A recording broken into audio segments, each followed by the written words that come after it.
Okay, guys, I forgot that I think I answered one comment, but didn't explain to you who that sphere was, that globe that kept going like this through the videos the other day. I think they were on 921. I did several on 921 or 922. Anyway, I'm sure you could find them. Anyway, I thought I would do a video on who that was. That was one of my pub friends. Like I said, we don't have names on the other side like you do here, because we recognize each other by our vibrations, which are unique to each and every one of us. So that's how we recognize each other. So he doesn't have a name. Now, I say he, not because there are he's and she's over there, because there isn't, but remember when I told you that the feminine and masculine energies were kind of just arbitrarily split in half? Well, when they were split in half, an entity, I want another one. The entity that I'm talking about, he just happens to have more of those masculine energies, or he plays with them more, or they're a little bit stronger with him than the arbitrarily chosen feminine vibrations. So I will use the term he because it would be kind of an insult, I think. So I call him he, and he's fine with that. He doesn't care. So anyway, he is one of my pub friends. Now, who are my pub friends? Now, I'm not going to use terms like spirit guide or spirit team or spirit at all, because that has weird connotations for humans, like it's dead people or something. And I would say that there are people that I would call dead people, and those are ghosts or spirits, and they are people who are really attached to their human lives, and when they die, their part of their game or their story is to not go very far. So most of these spirits that you can talk to, of course you can talk to any of them, any person that's passed on to another realm of existence, even if they've gone far away, all you have to do is ask for them, they'll come right back. But the ones that come and stay, and they might do hauntings or be very much around people, but usually if they're doing that, it's usually more in a negative way, even though there's no such thing as negative. Usually it was usually traumatic death, or they don't quite realize that they're dead. That is all very true. And the people who are there, the entities that are there doing the ghost thing, they are really turned around. Think of it like they're just turned around and looking at the human life, human existence, and they're not looking the other way to what's available on the other side, so to speak. So they're very focused still on the human existence, and they're not really merging with what's available on the other side. So although you can ask them questions, like you can ask them what's going on in the world, but they are from a very limited perspective. They're barely, although they can see worldwide easier, but their perspective is barely above or more encompassing than the human perspective. So they're not going to answer questions far outside what they believe to be true when they were alive. Okay? They don't really have more data. Like I was talking about,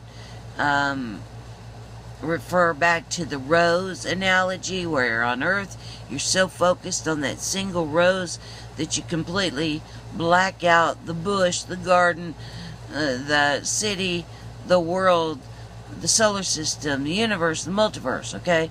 Well, ghost dead people, not dead people that you call and they just come bouncing in for a second and bounce back out, so to speak.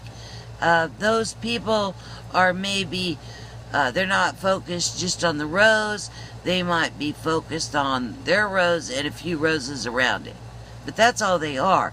So when you ask those kind of beings questions, they're going to answer from that perspective. It's kind of like you've got to know, whenever it's the same thing as like a channeler or so, yeah, a channeler. You've got to know that they're going to answer from their perspective when they're translating the information. Plus, you need to know who they're channeling and where they're channeling from, because you need to know that so you know what perspective they're talking from. They're all accurate, but they all are answering from the perspective that they're in. So if you've got somebody channeling the angel Michael, and they've been a long-term Christian for a long time, and they're channeling the angel Michael, then you know that you've got the perspective of the person that's interpreting the channel, plus the channeled being, which is the angel Michael, which would be in the higher vibratory frequencies of the fourth dimension. Still very much in duality. Okay? If you've got someone who's channeling, say that they're a UFO person, and they're channeling someone who's on a galactic committee or organization or something like that. I don't know exactly what they're called. But then they're from the perspective, again, of fourth dimension. And really, guys, I don't know of anybody who singularly goes through a channel that is above the fourth dimension. Now, you may have somebody channel a group of entities that are above the fourth dimension, but a single entity, I can't see of one right now as I look around the world that is doing that. They're all from the fourth dimension, and they do have a lot of information. They do have a higher perspective than you do, and you can get some pretty good data. But you do have to understand where they're coming from, what perspective they're looking at. Usually beings that are above the fourth dimension, they really aren't going to interfere with your journey.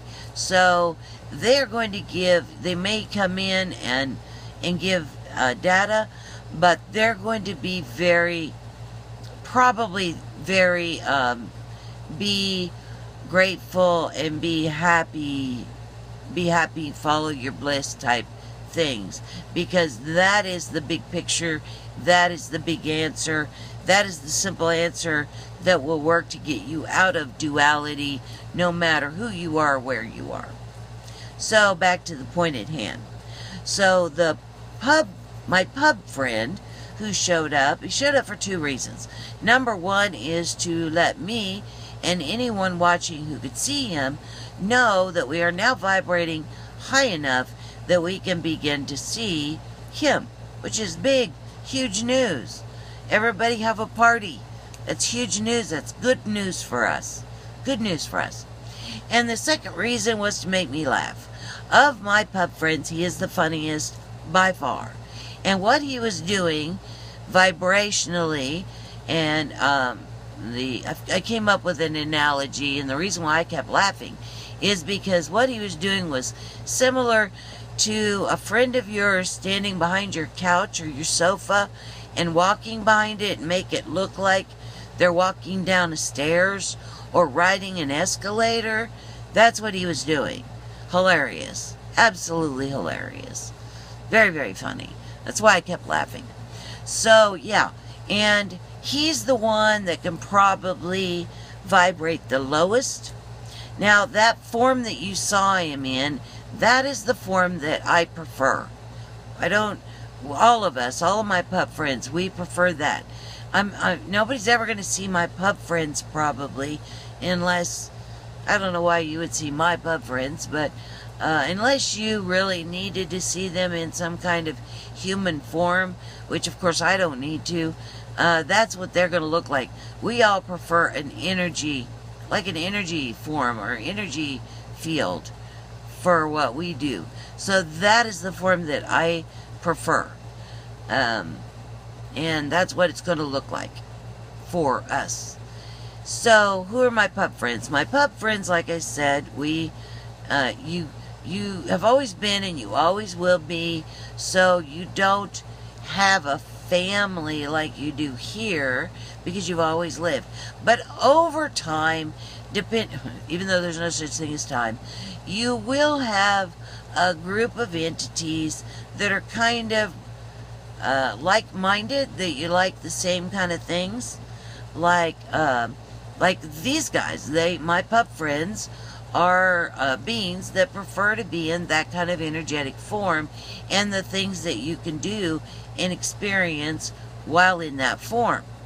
So when I decided to come down and help Gaia, then I asked my pup friends, the closest ones to me, if they would kind of be my backup.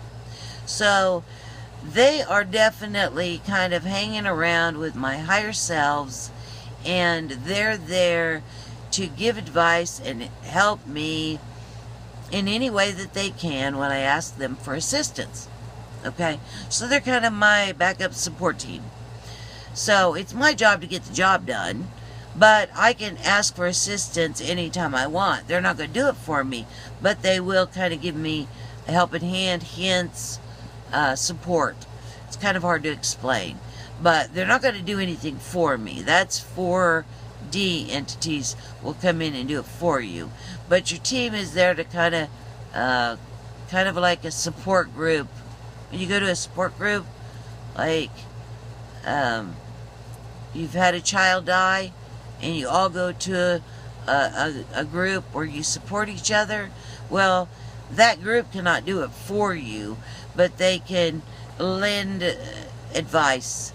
They can give you their story and how they dealt with it. So that's kind of what it is, more a support group.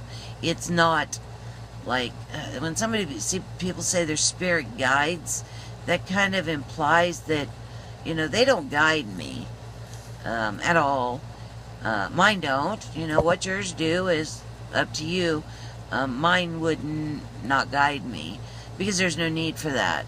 But I will give them things, you know, how I perceive things from this human body, and relate to them vibrationally, and then we'll talk back and forth vibrationally about this or that. A lot of times they're just fascinated, you know, really about what's going on down here. They have a lot of questions all the time about what, you know, time feels like, and what pain feels like, and what love feels like from our perspective. So basically they can read the vibrations of all of that stuff, but they just read the vibrations of them. If they ask me about them, then I can send even more vibrations that will clarify a lot more of that. So that is who that big globe was that went like this through several of the videos. That was one of my pup friends. So say hi to him. And of course, anybody who's talking to me or listening to me, my pup friends are talking to your pup friends. That's like a given, automatic. So yeah, so my pup friends are going to say hi to all your pup friends for you. You say hi to your pup friends, say hi to mine. It goes really, really fast, so it's already a done deal. So yeah, that's who that was. And yeah, and I have a lot of little fairies. I always have a lot of little fairies. Sometimes you can see them, sometimes you can't. But all of us have fairies all over the place. But yeah, like if you could see them, it'd be like walking around in a swarm of fairies, because I vibrate really high, and they can't wait till I can visually see them. Yeah, I can see them vibrationally, but I can't visually see them. Now that's a challenge because of my eyesight. So yeah, I think that was done on purpose too, but that's a whole nother story. Alright, so that's a description, explanation about my pup friend. All right? Huge hugs to everybody. Huge hugs. Heart hugs. Face to face. Big hugs. And I love you guys so much. And I'll talk to you again later. Bye now.